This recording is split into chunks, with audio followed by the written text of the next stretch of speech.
Signal. 911, I get out of the apartment. Remember, go straight to the payphone and wait for my call. Anything happens, it's a public place. It's 6 exits and 6 ways out. Arnold Schwarzenegger tries to protect a witness from her own witness protection program in Eraser, one of the new movies we'll be reviewing this week on Siskel and Ebert. Also on this show, The Hunchback of Notre Dame and Chris Christopherson in a modern-day Western about the most hated sheriff in Texas. I'm Roger Ebert of the Chicago Sun-Times. And I'm Gene Siskel of the Chicago Tribune. Our first film is Eraser, and once again, Arnold Schwarzenegger presides over a rousing entertainment with cutting-edge special effects and good humor. Eraser doesn't have a point, but it's a gas nonetheless. In Eraser, Schwarzenegger plays a U.S. Marshal who works for the Federal Witness Protection Program. He erases the past of federal informants and then hides and protects them. For example, here he is protecting a witness-to-be, played by Vanessa Williams. No, just calm down. You're gonna be fine. I'm not gonna be fine, but they just tried to kill me. And Daryl's... Lee, you're alive. Now keep you that way. To keep her alive, Schwarzenegger has to combat bad guys at a New York zoo. He has only a couple of bullets left. What to do? You can see this one coming, and it's a riot.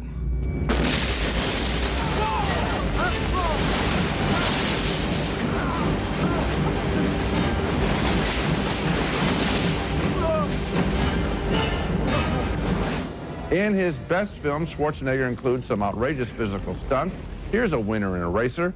Schwarzenegger fights for his life and then has to jump for his life.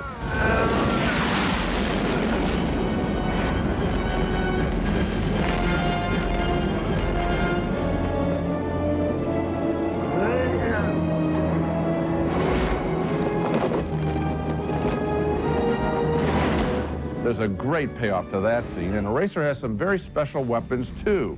They're called rail guns, and they shoot aluminum or clay bullets at a super fast speed.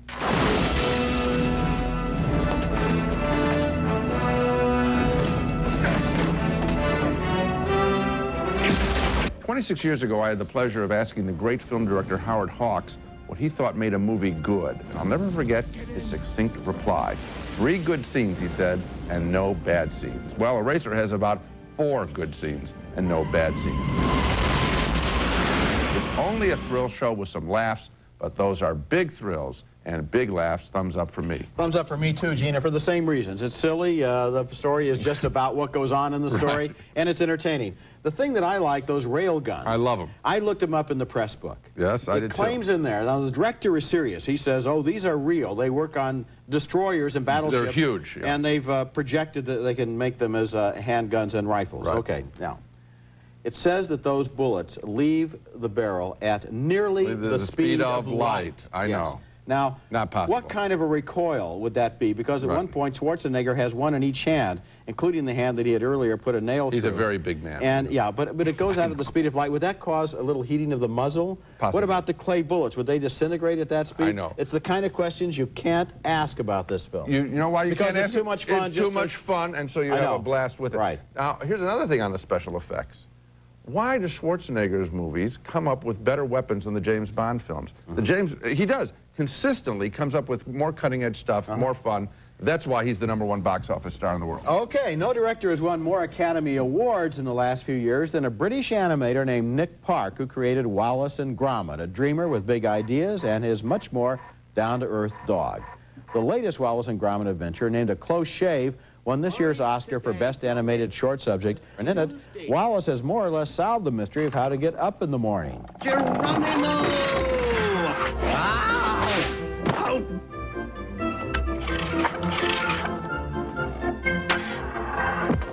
Wallace and Gromit are in the window washing business and respond to an emergency call.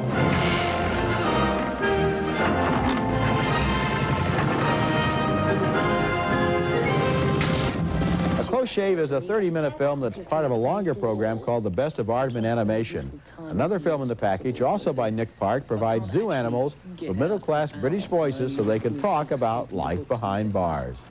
I feel very secure and well looked after, very well looked after, and I'm not worried about anything. I know whatever happens, they'll look after me and put me where I ought to be. The thing I like best about Wallace and Gromit is their complete eccentricity. This man and this dog seem to develop their relationship over many long years of Wallace's foolhardy schemes and Gromit's last-minute rescues. And at a time when Hollywood has more or less given up on animated shorts, Nick Park, with his 3 Oscars and a 4th nomination, shows that the art form still has a lot of life left. It's very entertaining, and I think you focus on just the thing. This is not, when we think of animated figures, even stop action, we generally think of, you know, warm-hearted, cuddly figures. And this is not the case here. There are real characters. I think they may be at some level Laurel and Hardy-ish in the sense of Hardy having great schemes and Laurel somehow doing something like that. It's very enjoyable. That's the best one. The Close Shave is the best one in the group. Some of the other ones I didn't think were all that good, but I still recommend it. Okay. Coming up next, the eagerly awaited new Disney musical, The Hunchback of Notre Dame. He throws his gold and weeds at a bouquet. That's the way on pops it every day.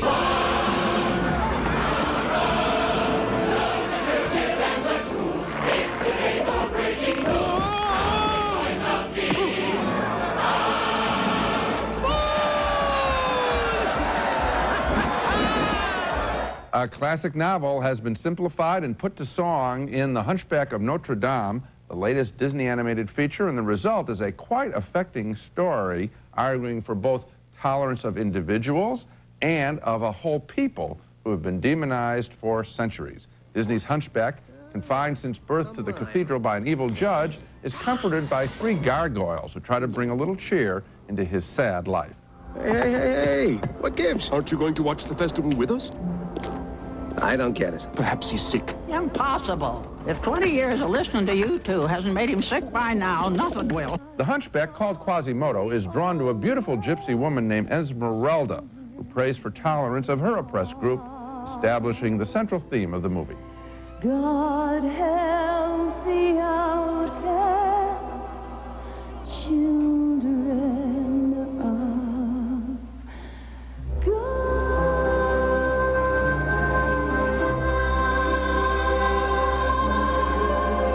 Out to crush the gypsies is the evil Judge Frollo. This is a change from the Victor Hugo novel in which the church itself was portrayed as more of an evil, controlling force. For 20 years, I have been taking care of the gypsies, one by one. Judge Frollo also controls Quasimodo, who yearns to break free of his prison-like existence and mingle with the so-called normal people of Paris. All my life I wonder how it feels to pass a day not above them, but part of them.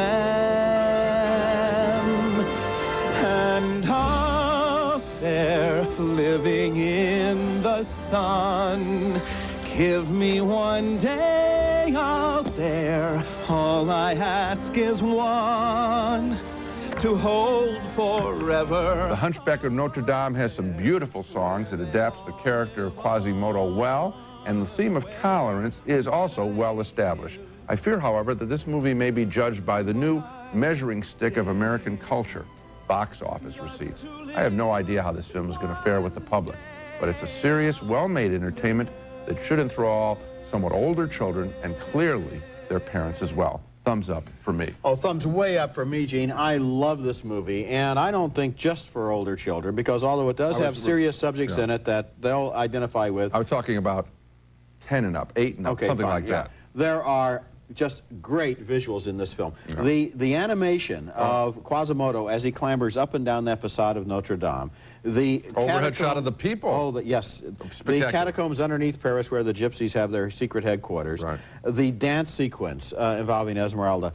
This is the best animated, the best written, the best thought through, and the best sung Disney picture since The Beauty and the Beast. I liked it better. I was a little bit, you know, I enjoyed Pocahontas and Aladdin without being ecstatic about them. This is first rate. This is one of the best films of the year. It's really good. Well, I think they did a very good job, and the whole notion of softening up Quasimodo's looks. I mean, the challenge is, how do you present a character like this for a mass audience? And I think they did a very good job just on that point alone. I think he's clearly disfigured, and I think they did it just right. I mean, I don't know. I'm trying to guess at how this picture will be challenged, and I don't think it can be faulted in that regard Well, at all. I think it's just great entertainment. I don't think it will be challenged. I think people wondered how it could be filmed, and now they can go see it, and they'll find out how it could be filmed. When we come back, the new John Sayles film, Lone Star, with Chris Christopherson as a Texas sheriff who makes up the law as he goes along.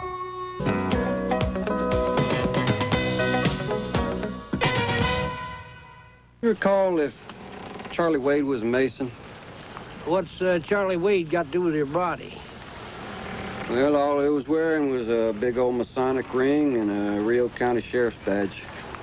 A modern-day Texas sheriff, played by Chris Cooper there, has found the skeleton of a former sheriff in the desert, a sheriff who was apparently murdered. And there's a lot of suspicion that the killer was Cooper's father, also a sheriff in this same county.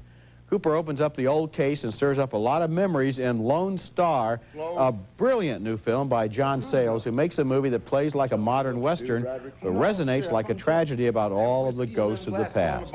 In a flashback to the 1950s, we see Chris Christopherson as the murdered sheriff. When he was alive, he was the law of the land in his border town. All you people better clear out of here now.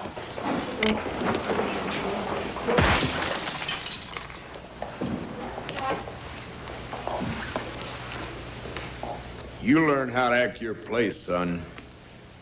This isn't Houston.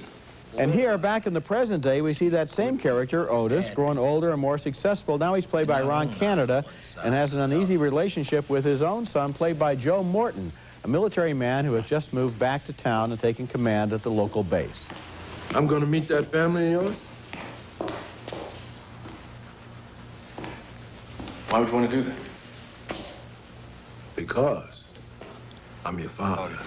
And here is another crucial thread in the story. Many years ago, when they were both in high school, the sheriff, played by Cooper, was in love with a local girl, played here by Elizabeth Pena. They went their separate ways, but now they're drawn back together again, and they might have a lot to win or lose by uncovering some of the town's long-buried secrets. You remember this? I ought to head back. It looks real bad if the teacher's late for class. I mentioned the word secrets, and this movie Lone Star is filled with them. It would be unfair to even hint at what some of them are. But what John Sayles has done here is make a lot more than a Western. He covers 3 generations. He covers shifting relationships between Anglos and Chicanos and African Americans. He gives us a real sense of this border town, as well as an incredibly moving romantic story. And he provides a mystery and its satisfying conclusion. Lone Star is one of the most ambitious movies I've seen this year. In fact, it's one of the best movies I've seen this year, period. John Sayles has made a lot of good movies in the past 2 decades. For example, just recently, The Secret of Rowan Inish. But this is his best. I think it's a terrific piece of work, Roger. And John Sayles needs to be praised, and I want to devote my time to praising him as a writer. I don't know how John Sayles came up with this idea, but if you were to put this out, I hope that he will do something for the American Film Institute, give lectures, and talk about how he created this screenplay, because it is one of the most unusual ones that I've seen. It's a melting pot of America. It's a portrait of America in a but through a mystery plot, through a movie convention, a genre, if you will. And it is done beautifully. This is a fine piece of writing, and it obviously has been well acted. And you know, what I noticed, Chris Cooper, who is kind of the character that holds everything together, it's his father who may have killed Chris Christopherson. Right. It's he who has this relationship from his teenage years with Elizabeth Pena. He looks a little bit like John Sayles. And he acts a little bit like John Sayles. It's like Sayles put his own surrogate into the film. Dispassionate, tall, kind of detached, thoughtful, private, reluctant hero. Kind of a Gary Cooper type in a way, who follows this mystery to its conclusion because he can't let it go. Yeah, and we can't let this movie go. Coming up next, an older gentleman with a mysterious past writes his memoirs with the help of a beautiful young woman in Nelly and Monsieur, Arnaud. From France, Claude Sauté's Nelly and Monsieur, Arnaud. And this is a mature, modest, very French story about 2 incomplete souls finding, with some difficulty, just a little, temporary comfort with each other. Nelly is played by the stunning Emmanuel Bay Art, who is also co-starring in Mission Impossible with Tom Cruise this summer. About to be divorced, she takes a job with a much older man, helping to edit his memoirs. He's drawn to her and is jealous she has made a new male friend, his editor. Vous faites ce que vous voulez avec les garçons de votre âge. Et lui et moi, nous ne sommes pas dans le même emploi. As they work together, the old man, played by the fine actor Michel Serrault, the drag queen in the original Le Cage à Folle, gets angry with Nelly and she with him. Their true rage, however, is reserved for themselves. Vous allez arrêter? Vous vous prenez pour qui? Vous me payez pour un travail, on va le finir, ça vous donne pas un droit de regard sur ma vie, je vais pas vous raconter les... Si, justement, vous devez... Mais vous m'emmerdez. Vous vous plaignez de tout, de moi, de votre bouquin qui est pas assez bien, de votre femme, mais je comprends qu'elle se soit tirée. I enjoyed Nelly and Monsieur Arnaud for many reasons, but most of them involve the film being typically French, or at least what I think is typically French. The perfectly groomed, restrained lives, the open attitude toward relationships, the extended conversations in restaurants, and two terrific actors in Michel Serrault and Emmanuel Bay Art presenting slices of two French lives in Nelly and Monsieur Arnaud. I liked it. And this film won the César, the French Oscar, both for its director and for its actor. And what I like about it, you know, in a more conventional movie, it's like driving down a straight highway. They meet, they get together, they get apart, and then they reconcile, and it's love at the end, and you can see 6 miles ahead down that highway. You got it. This is like it goes through scenery. And the side characters. Yes, because the whole thing is, both of these people are potentially open to a relationship. Neither one, however, wants to be rejected, especially the older man. He doesn't want to make a fool of himself by going out on a limb if there isn't going to be some payoff at the end, and he's not sure if there will be or not. And they have this dance that they go through for the entire film. It's fascinating to watch. And how about an aside character, the editor? Yeah. Now she has, when would you ever see this in a Hollywood movie?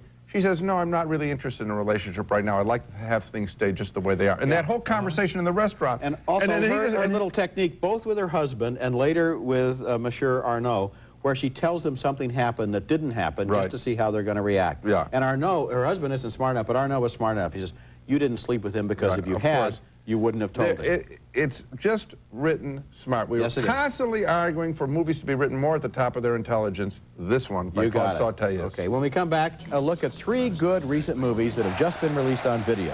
One of them won an Oscar for Mira Sorvino. It's Video Pick of the Week, brought to you by Orville Redenbacher's Gourmet Popping Corn, the best part of the movies. On our video segment this week, I want to spotlight 3 good movies from last year that have just been released in video stores. One of them is a milestone, the first time Robert De Niro and Al Pacino have acted together in the same film. It's Michael Mann's Heat, and this scene where a cop and a crook call a truce in a coffee shop was filmed simultaneously with multiple cameras to catch both actors in the same time instead of cutting between different takes. If it's between you and some poor bastard whose wife you're going to turn into a widow, brother, you are going down. The next film is a glossy, good-looking, hard-edged update of Shakespeare's Richard III. Ian McKellen plays the bitter man who murders a king and murders his own brothers and his nephews, all to win a throne.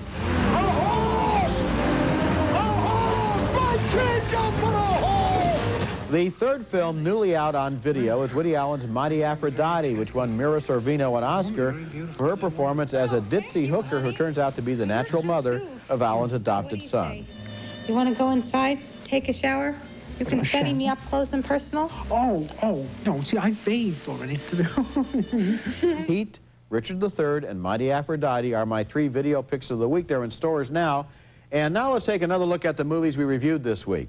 2 thumbs up for Eraser, the latest Arnold Schwarzenegger thriller with nonstop energy and entertaining action sequences. 2 thumbs up for the quirky animated relationship between Wallace and Gromit on the best of Aardman animation. 2 very spirited thumbs up for the Hunchback of Notre Dame, one of the very best of the Disney animated features with great visuals, terrific musical numbers, and an unusual hero who adds a message to the adventure. 2 more enthusiastic thumbs up for John Sayles' Lone Star with Chris Cooper as a Texas sheriff on the trail of old secrets. This is a wonderful movie, rich and complex, and we both think it's one of the best of the year. And 2 more thumbs up for the subtle romantic fencing in Nelly and Monsieur Arnaud. A great week. I wish they were all like that. Next week, we'll be back with reviews of more new summer movies, including Striptease, starring Demi Moore as an exotic dancer pursued by a corrupt congressman played by Burt Reynolds. Also, The Nutty Professor, starring Eddie Murphy, in a remake of the Jerry Lewis comedy classic. That's next week. Until then, the balcony is closed.